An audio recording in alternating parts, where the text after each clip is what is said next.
Ladies and gentlemen, welcome once again to the Rajas Kakasungura YouTube channel. There's something I want us to focus, Kaka, and I will be reiterating on what I spoke a few weeks ago.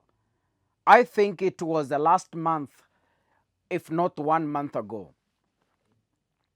Gachagua has been in the public domain announcing that he's ready to sell his position as the deputy president as long as the illicit brew in Kirinyaga ends. That's what he said. He has spoken that severally. Niko tayari kupoteza my position, lakini pombe iishe maeneo ya Mount Kenya region. I want to say this. Gachagua is doing this work alone instead of engaging stakeholders. Stakeholders means the local leadership. Gachagua wants to gain credits for this fight, but again, using a wrong approach. Gachagua is fighting the consumer instead of fighting the brewer. It's like, Kaka, you want to kill a weed and you just prune the leaves. It will eventually germinate again. It will eventually again have some buds. Buds, not the birds of the air, but bud. I mean, a young one, a sprouting young one from an already cut tree. Yeah? Now, Gachagua is fighting the police. Why are you not ending illicit brew? The people Gachagua is fighting the police are the people selling the same illicit brew to bars after nabbing it. You see? So Gachagua is oscillating between making wrong decisions as the brew continues to increase. Polisi wanashika pombe hapa, wanaiuza huku. Wakienda hapa, wanaishika hapa, wanarudisha, wanauza hapa. So Gachagua is oscillating between those effortless tactics. Moses Kuria is telling Gachagua the exact thing I told him a few months ago. If you want to end illicit brew in the mountain, first, you must come up with solutions.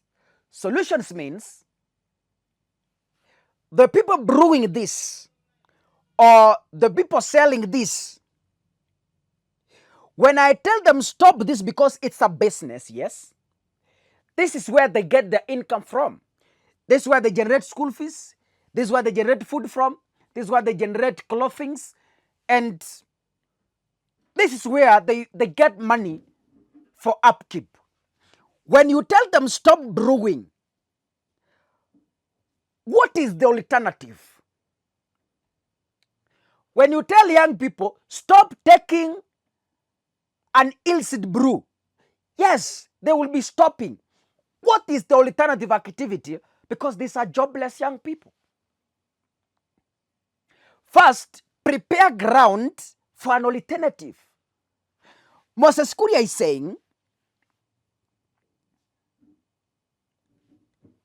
what we need is something that does not cause disruption to the order of the day and provide a smooth transition from the old to the new. Are you getting this point?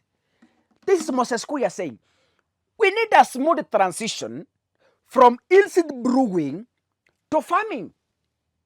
Right?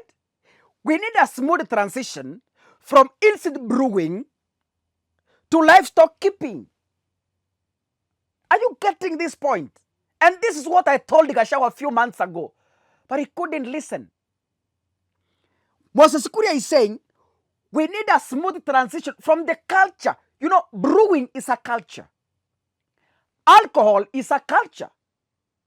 Kuna mahali unaenda unasikia pombe, unasikia our forefathers used to drink the same. It's a culture. It's a rooted culture. So, how do we transit from the old culture of depending on brewing to the new culture of an alternative means of generating income? This is what Moses Kuria is speaking in this post. If we are transiting people from brewing, can we give them an alternative business? Can we empower them to keep poultry? Can we empower them to start farming maize?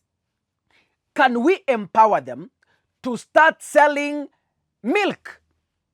Can we transit them smoothly to start selling sukuma wiki instead of depending on changa, or I don't know how you call your illicit brew in your area?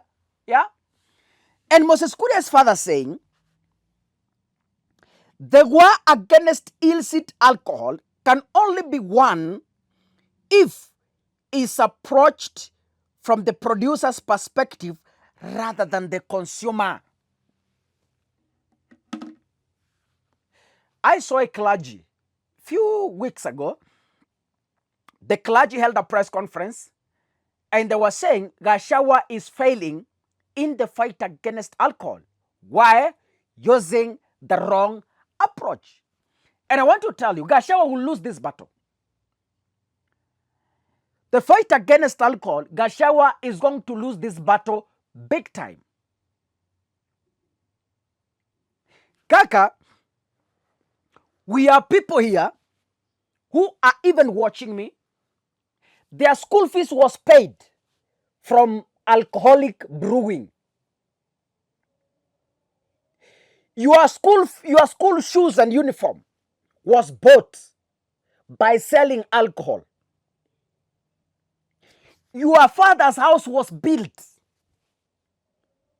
from the cash extracted by selling alcohol. Some of you are milking cows at home, bought from alcohol, whether it is illicit or legal. Illegal or legal. So in totality, what we are telling Gachagua is sit down and listen to advisors. You cannot get the people taking alcohol get arrested and you say you are ending illicit brewing. They don't brew, you arrest them, but wagema wanazidi kuunda pombe nyingine. So the growing generation will still access the alcohol. So in simpler terms, the easiest thing to do is first, sit in Nairobi, have the funds ready, either from your pocket or from well-wishers. Gachagua, in your position as a DP, you have the power to mobilize resources from foreign countries, from friends. Tell them, look, I have an idea. I want to end illicit brewing. But then, to end illicit brewing, we must initiate an alternative. Mobilize resources first. After you mobilize resources, call these brewers into a meeting. Waite mkutano, stakeholders meeting. Now call them stakeholders so that they don't feel inferior of being called brewers. Call them to a meeting and tell them, oh, listen, our people. Illicit brewing has killed our young people. Give them statistics. Give them the examples of people who have died within the locality. Tell them so and so died because of taking this, so and so is blind because of taking this and this. Now our people, we have an alternative to this. If you are cooking changa and your daily income is like 10,000 Kenyan shillings, we want now to give you 2 cows. Go and start farming. Call the young people taking changa. Tell them, hey, young people, listen. We cannot live by taking illicit brewing all the time. We have 100 young people. Give them two chickens each. They go and start. Monitor them. Put officers to monitor them. You are a government, ladies and gentlemen. Stop this bravado. Stop this PR exercise. You are summoning chiefs, you are summoning county commanders, you are summoning I don't know who. Cheap publicity with no returns. Listen to the people and you will get it right. And one day you will say, indeed, I am proud of myself because I won this war. But hii kukimbia kimbia hii hapa na pale mdomo atio nini nini, bado tutarudi huko kwa kupika pombe. God bless you, ladies and gentlemen. See you in the next video. Asanteni sana.